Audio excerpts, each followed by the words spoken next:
Kita ke informasi pertama, pemirsa. Roy Suryo dan Dr. Tifa ditangkap Polda Metro Jaya. Pengacara menyebut Roy Suryo dan Dr. Tifa ditangkap terkait kasus tudingan ijazah palsu Presiden ke-7 Joko Widodo.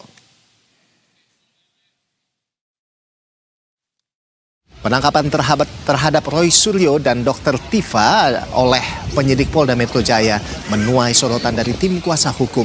Kuasa hukum keduanya, Refli Harun, menilai terdapat sejumlah kejanggalan dalam proses penangkapan dan menduga adanya campur tangan pihak lain. Menurut Refli, perkara yang menjerat Roy Suryo dan Dr. Tifa bukanlah kasus besar seperti tindak pidana korupsi maupun pembunuhan, sehingga langkah penangkapan dinilai berlebihan.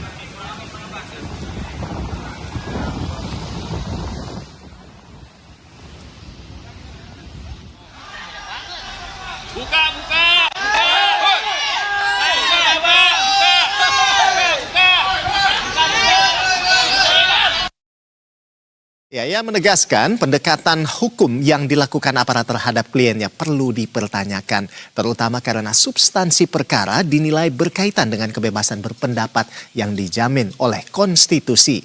Selain itu, Refli juga menduga penangkapan ini tidak murni didasarkan pada pertimbangan hukum, melainkan ada indikasi pesanan dari pihak tertentu.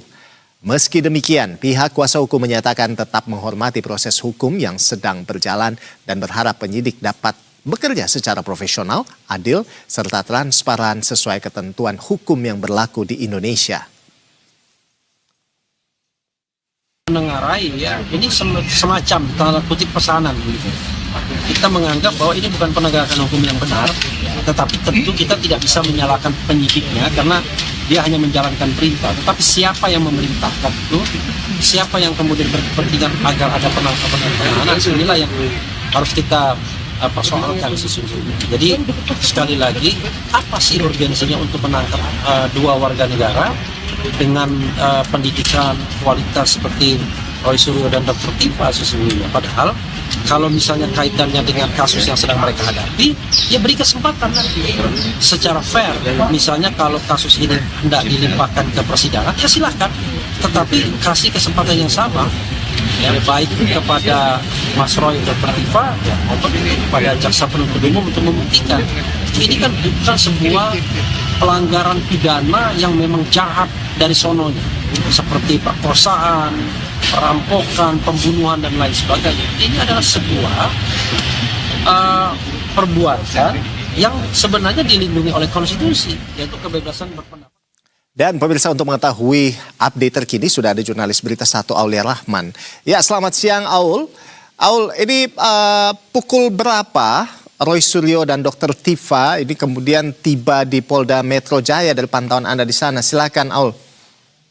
Baik, Rolando dan juga pemirsa Berita 1 dapat kami laporkan, memang kami masih menanti informasi resmi begitu berkait dengan kelanjutan maupun tindak lanjut daripada update kabar berkaitan dengan penangkapan terhadap Roy Suryo maupun juga Dr. Tifa oleh Polda Metro Jaya seperti itu. Dan memang dari informasi yang kami himpun khususnya dari tim kuasa hukum ini disampaikan bahwa pada pagi tadi begitu Dr. Tifa ini sempat diamankan begitu oleh kepolisian, dan memang hingga siang hari ini kami masih menanti seperti itu informasi resmi dari pihak kepolisian berkaitan dengan alasan maupun juga kronologis maupun juga alasan daripada upaya tindakan hukum yang ditempuh pagi ini. Hanya saja memang pada prinsipnya dalam melakukan suatu tindakan hukum ini kepolisian tentu pada prinsipnya memiliki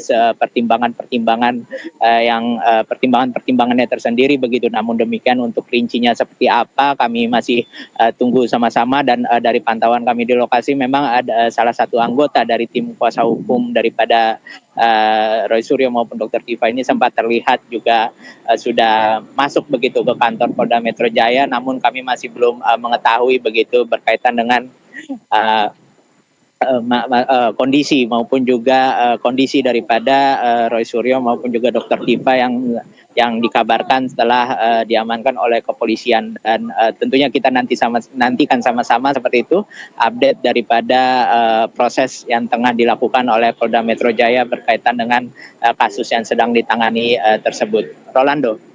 Baik, Aul, lalu apakah sudah ada keterangan dari pihak kepolisian terkait dengan penangkapan Roy Suryo dan Dr. Tifa ini?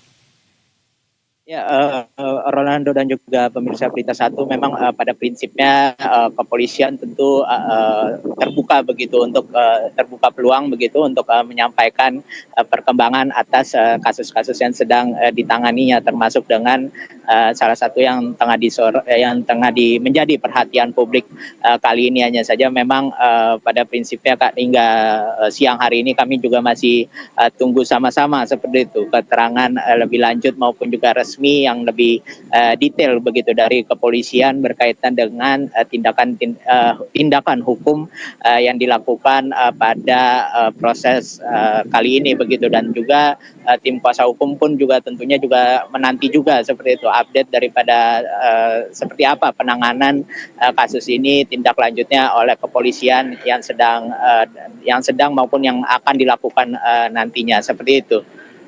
Rolando. Baik, terima kasih atas informasi dari Anda, jurnalis Berita Satu Aulia Rahman, dan tentunya kami akan menantikan update selanjutnya dari Anda terkait dengan hal ini. Selamat bertugas kembali, selamat siang.